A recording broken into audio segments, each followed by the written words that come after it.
नमस्कार दोस्तों, story with Dev channel में आपका हार्दिक स्वागत है। क्या होगा अगर मैं आपसे कहूं कि आप आज तक भगवान से धन मांगने की जो विधि अपना रहे थे वह पूरी तरह से गलत थी। क्या होगा अगर मैं कहूं कि आपके मांगने का तरीका ही आपके और आपके धन के बीच की सबसे बड़ी दीवार है। आप सोच रहे होंगे कि यह कैसी बात है। हम तो पूरी श्रद्धा से प्रार्थना करते हैं, लेकिन आज मैं आपको एक ऐसा रहस्य बताने जा रहा हूँ जिसे जानने के बाद आप मांगना छोड़ देंगे और ब्रह्मांड की शक्ति आपको वह सब कुछ देने पर बेबस हो जाएगी जिसकी आप कल्पना करते हैं। लिख कर देता हूँ बिन मांगे, भगवान आपको ज़बरदस्ती धन देंगे। बस इस वीडियो को अंत तक बिना पलक झपकाए देखिएगा, क्योंकि एक भी बात छूटी तो आप इस रहस्य से वंचित रह जाएंगे। कल्पना कीजिए, एक व्यक्ति रोज मंदिर जाता है, घंटों पूजा करता है और आंखों में आंसू भरकर भगवान से कहता है, हे प्रभु, मुझे धन दो, मेरी गरीबी दूर करो, मुझ पर कृपा करो। उसकी भक्ति में कमी नहीं है, उसकी ज़रूरत सच्ची है, पर फिर भी उसकी झोली खाली ही रहती है।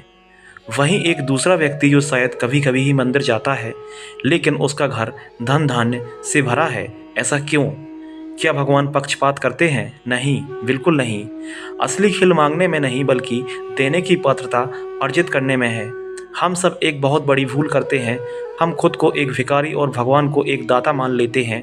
हम याचना की ऊर्जा, कमी की ऊर्जा ब्रह्मांड में भेजते हैं, और जब आप कमी की भावना से कुछ मांगते हैं तो ब्रह्मांड आपको और ज़्यादा कमी ही देता है, क्योंकि आपकी ऊर्जा वैसी है।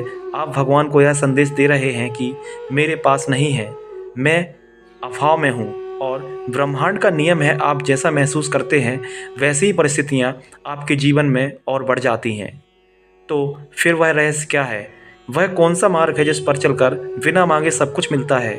वह मार्ग है कर्म योग का, अपनी योग्यता बढ़ाने का। धर्म ग्रंथ कहते हैं कि ईश्वर किसी को सीधे आकर धन का थैला नहीं पकड़ाते, वह आपको अवसर देते हैं, वह आपको उस धन को संभालने की योग्यता देते हैं। जब आप मांगने की जगह देने वाले बनने पर ध्यान केंद्रित करते हैं तो प्रकृति का सारा खेल बदल जाता है। आप अपने कर्म पर ध्यान दीजिए। आप जो भी कर्म करते हैं, चाहे छोटी नौकरी हो या बड़ा व्यापार, उसे इतनी ईमानदारी और लगन से कीजिए कि आपका काम ही आपकी प्रार्थना बन जाए।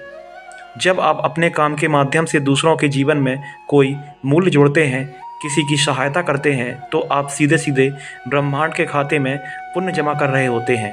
और यही वह गहरा रहस्य जिसे हम स्टोरी व देव पर आपके लिए उजागर करते हैं। आपको ब्रह्मांड को कुछ देना होगा, तभी वह आपको बदले में 100 गुना करके देगा। सोचिए, एक आम का बीज जब धरती में बोया जाता है तो क्या वह धरती से गिड़गिड़ाता है कि मुझे आम दो? नहीं, वह चुपचाप धरती से पोषण लेता है, बड़ा होता है और अपनी पूरी क्षमता से एक विशाल वृक्ष बनता है। और फिर एक दिन ऐसा आता है कि वह वृक्ष चाहे या ना चाहे, प्रकृति उसे मीठे फलों से लादने के लिए ज़बरदस्ती करती है। उसे फल देने ही पड़ते हैं, यह उसकी नियति है। ठीक इसी तरह जब आप मांगने की बजाय आप अपने आप को काबिल बनाने में लग जाते हैं, अपनी योग्यता बढ़ाते हैं, अपने कर्म को पूजा बना लेते हैं और दूसरों की भलाई का भाव मन में रखते हैं, तो आप उस आम के पेड़ की तरह बन जाते हैं। जब धन, सम्मान और सफलता आपके पीछे भागते हैं, ब्रह्मांड आपको संपन्न बनाने पर विवश हो जाता है, क्योंकि आपने पात्रता का नियम पूरा कर लिया है। आपको मांगना नहीं पड़ता, आपको ज़बरदस्ती दिया जाता है। यह कर्म का अटल सिद्धांत है। अपनी प्रार्थना को बदलिए।